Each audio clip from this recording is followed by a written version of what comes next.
A Polícia Civil aguarda o laudo dos bombeiros para tentar descobrir o que ocasionou o incêndio de 7 veículos na cidade do Pilar. Os donos da empresa de transporte calculam um prejuízo aí de R$800 mil. Este vídeo mostra o momento exato do incêndio. Rapidamente, 6 ônibus e um caminhão ficaram completamente queimados. Os veículos faziam transporte de estudantes e de passageiros em Pilar. Não só a gente estudante, como a cidade todinha depende que ele faz transporte na cidade também pela prefeitura. Na garagem, a cena é de destruição total. Os donos da RF de Carvalho Transportes estão usando os veículos de outras empresas para levar os estudantes a Maceió. O contrato deles com a prefeitura é antigo, esforço conjunto para não prejudicar aqueles que precisam. Os alunos não foram prejudicados, eles já têm ônibus substituto já, foi resolvido no domingo à tarde, já estava resolvido todos os ônibus. Hoje de manhã surgiu o boato que não teria ônibus, mas houve o ônibus normal, horário normal de 5h30, hoje de 11 horas e agora de 5 da tarde vai sair normal, tudo normal. A polícia investiga o caso. O delegado diz que ainda não é possível afirmar se o incêndio foi criminoso e aguarda o laudo pericial do Corpo de Bombeiros. A gente vai começar a ouvir as testemunhas, já tivemos no local, já fizemos algumas entrevistas informalmente, mas por enquanto a gente não tem a definição se foi algo criminoso ou algum acidente. Uma das linhas de investigação é o envolvimento dos empresários em intrigas com funcionários. Este motorista, que trabalha na empresa há muito tempo, afirma que os patrões nunca tiveram problemas com os empregados. Sobre isso não tem não. Sobre isso não tem aqui, não tem ninguém que... Tem malquerência? Tem não.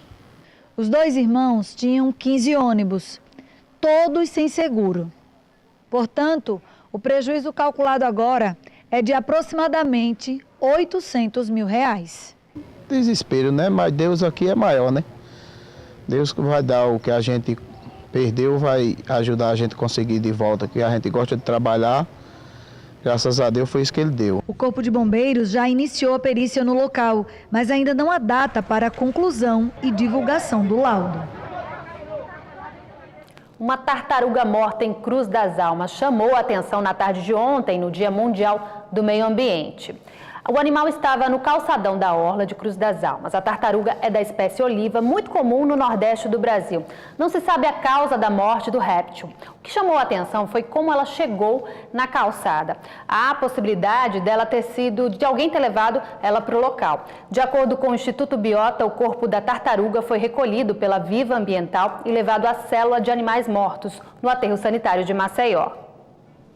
Uma semana movimentada aguarda a capital federal. O julgamento da cassação da chapa Dilma Temer, que pode tirar do atual governo o presidente da República, está marcado para hoje à noite. Caso isso ocorra, é preciso eleger um novo presidente e a possibilidade de se convocar uma nova eleição tem movimentado o Congresso Nacional. Veja com Damares Bubans, repórter do Sistema Opinião em Brasília. De acordo com a Constituição Federal, caso o presidente eleito pelo povo e seu vice percam os cargos nos 2 últimos anos do mandato, o Congresso Nacional deve eleger os substitutos para as 2 funções em até 30 dias. É a chamada eleição indireta.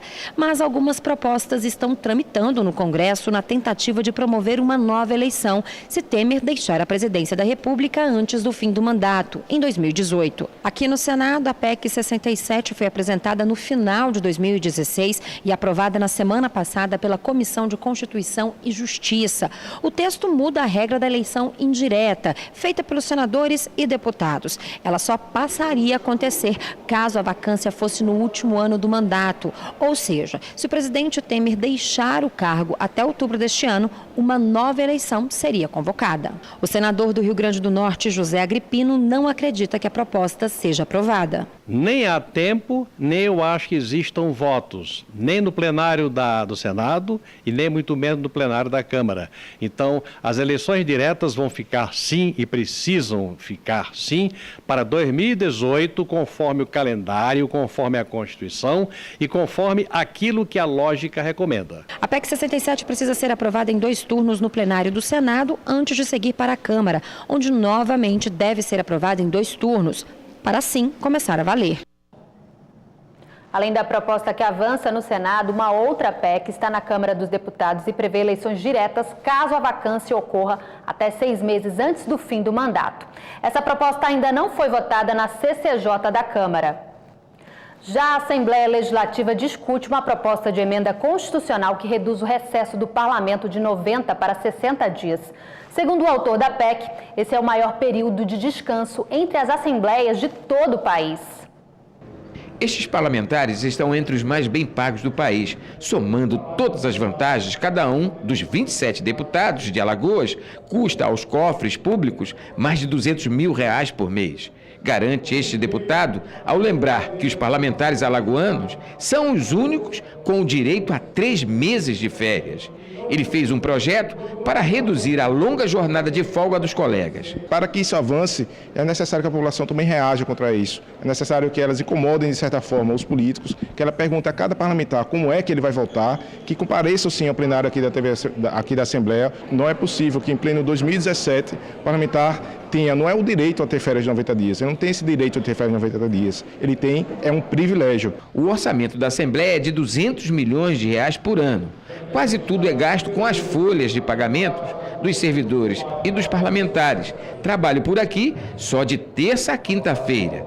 E a maioria dos deputados nem vem todos os dias. Alguns acham que 3 meses de férias chama a atenção negativamente e aceitam discutir mudanças. Que 90 dias é coisa absurda. Se o trabalhador comum só tem 30 dias, é mais do que necessário, entendeu? Não há necessidade de ser tanto tempo assim. A gente só trabalha para deliberar 3 vezes por semana. Então, eu acho que a gente deveria trabalhar os 5 dias deliberativamente, porque aí você dá celeridade mais os processos. Nesta sessão, por exemplo, faltaram 15 dos 27 deputados. Tem sido assim na maioria das sessões deste ano. O projeto de férias de 60 dias para deputados da Assembleia Legislativa dificilmente passa nesta casa, até porque ele já foi rejeitado na comissão parlamentar mais importante, a de Constituição e Justiça. O presidente da CCJ também não vê possibilidade de redução de 3 meses de férias para os colegas. Ele tenta explicar a complexidade do trabalho parlamentar. A gente também tem sessões que são sessões das comissões, são sessões que são provocadas pelos deputados, que são realizadas durante segunda e de sexta-feira também, que não tem a sessão plenária. E a casa funciona, não é apenas porque não tem a sessão plenária é que a gente não vai ter trabalho aqui. O legislativo de um dos estados mais pobres do país demonstra viver fora da realidade. Reduzir despesas por aqui é um projeto que está fora de pauta.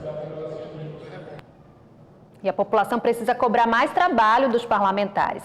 Futebol. Hoje tem jogo do CRB pelo Campeonato Brasileiro. Pela Série B, o Galo enfrenta o Brasil de Pelotas, time gaúcho. A partida vai ser aqui em Maceió, no Rei Pelé, às 9h30 da noite. Boa sorte ao CRB. Os outros times que participam do Brasileirão jogam neste final de semana. Em instantes, o Conselho Regional de Farmácia lança campanha que alerta sobre o descarte irregular de medicamentos. Vamos entrevistar aqui no estúdio o presidente da instituição. Voltamos já.